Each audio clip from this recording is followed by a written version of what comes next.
Bienvenue à tous dans ce nouvel épisode de Cappuccino et Croissant, le podcast où la subtilité d'un croissant rencontre la puissance d'un cappuccino corsé. Accrochez-vous bien car aujourd'hui nous avons un programme aussi chargé que votre semaine de boulot. Pour commencer, nous ferons un tour du côté du Fan Expo Denver 2024. Imaginez une fourmilière géante de geeks, de cosplayers et de fans en tout genre envahissant le Colorado Convention Center.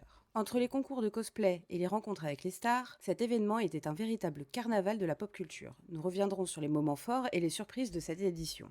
Ensuite, nous plongerons dans une analyse psychologique et sociétale du film Vice Versa et de sa suite. Ces œuvres de Pixar ne sont pas seulement des films d'animation mignons, mais de véritables explorations des émotions humaines. Nous décortiquerons les messages profonds sur la santé mentale, le développement émotionnel et l'importance de l'acceptation de toutes nos émotions, même les plus désagréables. Enfin, nous terminerons par un segment sur l'impact des séries documentaires et la perception publique des sciences. Des séries comme Cosmos et The Social Dilemma ne se contentent pas de nous informer, elles façonnent notre compréhension du monde et nous poussent à y réfléchir de manière critique. Nous verrons comment ces documentaires influencent nos croyances, nos comportements et même les politiques publiques. Alors installez-vous confortablement, laissez-vous happer par une bonne odeur de café, let's go!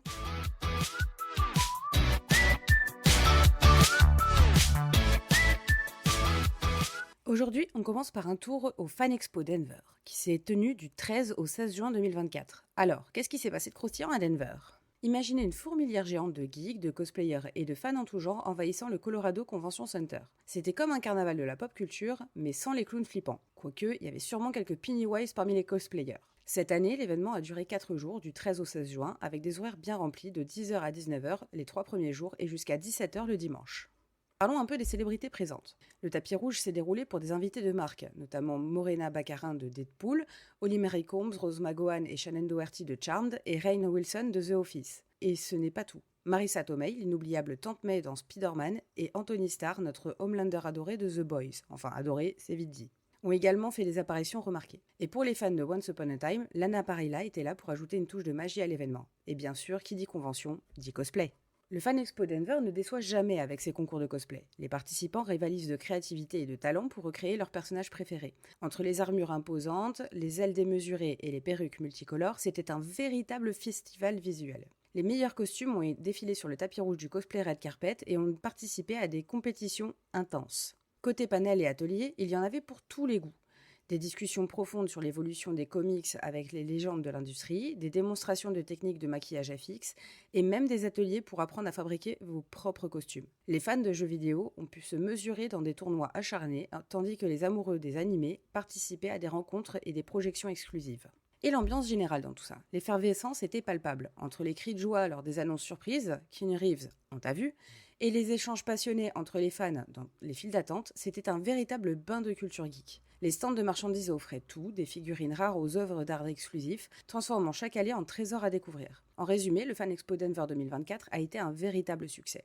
Un melting pot de pop culture qui a laissé des souvenirs impérissables aux participants. Que vous soyez un vétéran des conventions ou un novice, cet événement a de quoi ravir tout le monde. Si vous avez manqué cette édition, préparez-vous pour l'année prochaine, ça promet d'être encore plus grand et plus spectaculaire.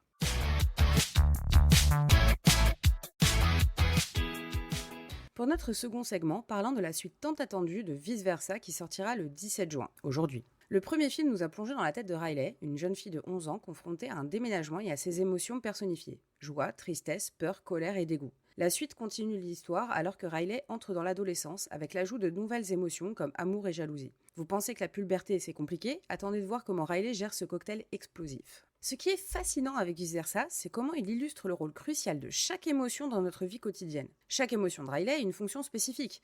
Joie, qui garde Riley heureuse, tristesse qui permet l'empathie, peur qui protège des dangers, etc. En gros, chaque émotion a son job, même tristesse qu'on essaie souvent de refouler, un peu comme un parent embarrassant en soirée d'anniversaire. Freud aurait probablement adoré ce film, avec ses concepts de sublimation et de déterminisme psychique. Riley, par exemple, canalise son énergie agressive sur le terrain de hockey, transformant une force potentiellement destructrice en quelque chose de positif. C'est l'idée freudienne de la sublimination en action. Prendre nos pulsions, les plus basiques, et les utiliser pour accomplir de grandes choses. Piaget, de son côté, aurait sans doute été impressionné par l'illustration du développement cognitif de Riley. À travers ses émotions, Riley navigue entre les opérations concrètes et formelles, reflétant sa transition vers l'adolescence et l'évolution de sa pensée logique et abstraite. Le film capture parfaitement ce moment de la vie où tout devient plus complexe, plus nuancé. Le film délivre également des messages puissants sur la santé mentale et l'acceptation de toutes nos émotions. Lorsque Riley tente de réprimer sa tristesse pour maintenir une façade heureuse, elle souffre davantage. Cela montre l'importance d'exprimer toutes nos émotions, même les négatives. En gros, le film nous dit que c'est ok de pas aller bien, et franchement, c'est un message que beaucoup d'entre nous doivent entendre dans une société obsédée par l'apparence et la perfection. L'ajout de nouvelles émotions dans la suite permet d'explorer la complexité accrue des émotions à l'adolescence. Cela montre comment nos émotions évoluent et deviennent plus nuancées avec l'âge, soulignant l'importance de l'empathie et de la compréhension mutuelle. À l'adolescence, les émotions deviennent un véritable champ de bataille, et la suite du film promet de naviguer dans ce chaos avec la même finesse. L'un des messages clés de Vice-Versa est que nos émotions sont interconnectées et qu'il est normal de ressentir plusieurs émotions contradictoires en même temps. Riley apprend qu'elle peut être à la fois heureuse et triste, un concept qui illustre bien la complexité de l'expérience humaine et la notion de common humanity, où nous réalisons que nos émotions et expériences sont universelles. Cette dualité émotionnelle est souvent négligée dans les discussions sur la santé mentale, mais Vice-Versa la met au centre de son récit. Le film montre aussi que le soutien émotionnel des proches est crucial pour le bien-être. Les moments où Riley partage finalement sa tristesse avec ses parents démontrent comment l'expression des émotions peut renforcer les liens et favoriser la guérison. En d'autres termes, parler de ses sentiments n'est pas seulement thérapeutique, c'est aussi essentiel pour les relations saines. En résumé, Vice-Versa et sa suite ne sont pas que des films d'animation, ils sont des outils puissants pour comprendre nos émotions et discuter de la santé mentale de manière accessible et touchante. Ces films nous rappellent que toutes nos émotions ont une valeur et qu'il est essentiel de les accepter pour mener une vie équilibrée et connectée.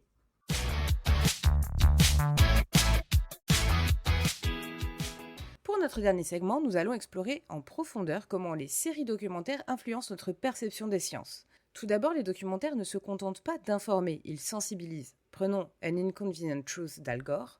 Avant ce film, le réchauffement climatique était un sujet de niche.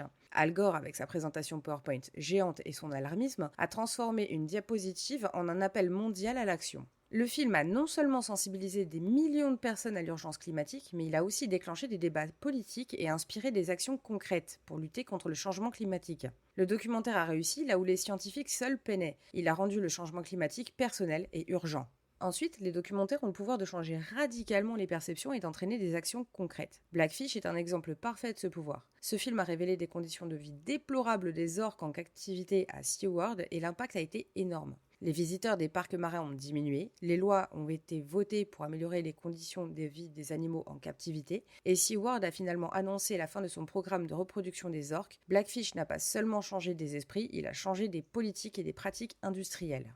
Les séries documentaires scientifiques, quant à elles, rendent la science accessible et passionnante. Prenons Cosmos A Spacetime Odyssey, avec Neil deGrasse Tyson. Cette série utilise des animations de haute qualité et des explications claires pour rendre l'astronomie et la physique accessibles au grand public. Elle démystifie les concepts complexes et les rend captivants. Cosmos n'est pas seulement une leçon de science, c'est une invitation à explorer l'univers et à comprendre notre place dedans. La série a inspiré de nombreuses personnes à s'intéresser à la science et à encourager des vocations scientifiques.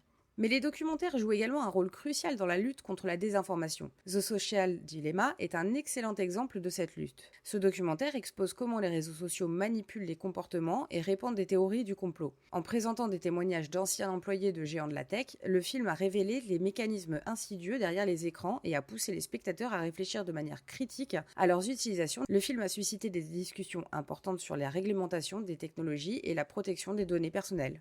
L'impact des documentaires ne se limite pas à des changements individuels. Ils peuvent également influencer les politiques publiques et les mouvements sociaux. 13th, d'Ava DuVernay, explore l'implication du 13e amendement sur l'incarcération de masse des Afro-Américains. Ce film a été un catalyseur pour des discussions nationales sur la réforme de la justice pénale et a contribué à la mobilisation pour des changements législatifs. En exposant les injustices et en donnant une voix aux communautés marginalisées, 13th a non seulement sensibilisé, mais a aussi inspiré des actions concrètes pour la réforme sociale.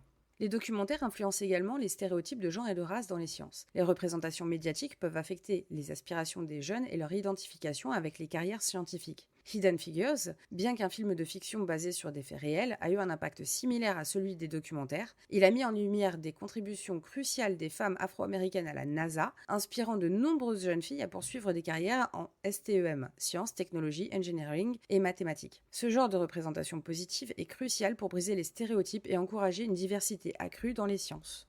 En fin de compte, les documentaires sont de véritables moteurs de changement. Ils éduquent le public, remettent en question les stéréotypes et inspirent des actions concrètes. En élevant le niveau de conscience publique et en remettant en question les idées reçues, les documentaires peuvent transformer notre compréhension du monde et notre manière d'interagir avec lui. En conclusion, les documentaires ne sont pas seulement des outils d'information, mais aussi des catalyseurs de réflexion et de changement social. Ils nous incitent à remettre en question nos croyances, à approfondir notre compréhension des enjeux mondiaux et à agir pour un monde meilleur. La prochaine fois que vous regarderez un documentaire, souvenez-vous que vous ne faites pas que regarder un film. Vous engagez votre esprit dans un voyage éducatif qui pourrait bien transformer votre vision du monde.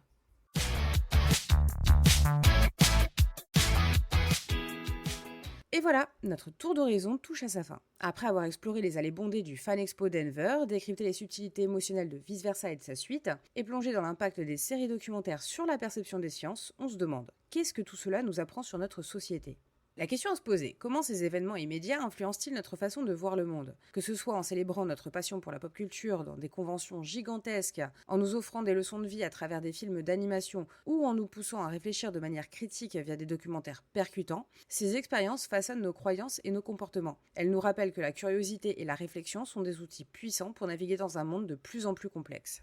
Alors la prochaine fois que vous regardez un documentaire ou assistez à une convention, pensez à ceci, ces moments de divertissement ont un impact profond sur votre compréhension du monde et notre manière d'interagir avec lui. Ils peuvent être des moteurs de changement, des déclencheurs de discussions importantes et des sources d'inspiration. Pour continuer à vous offrir ce cocktail de réflexion mordante et d'analyse pointue, j'ai besoin de votre soutien. Si vous appréciez ce podcast autant que j'aime l'écrire, pensez à faire un don sur ma plateforme de financement participatif. Chaque petit geste m'aide à vous offrir encore plus de contenu. N'oubliez pas de vous abonner au podcast sur votre plateforme d'écoute préférée, ainsi que de me suivre sur les réseaux sociaux. Et je vous laisse avec cette question. Comment les médias que vous consommez influencent-ils votre vision du monde ? La pop culture et les documentaires sont plus que du simple divertissement, ils façonnent votre réalité, vous poussent à réfléchir et parfois à agir. Allez, salut !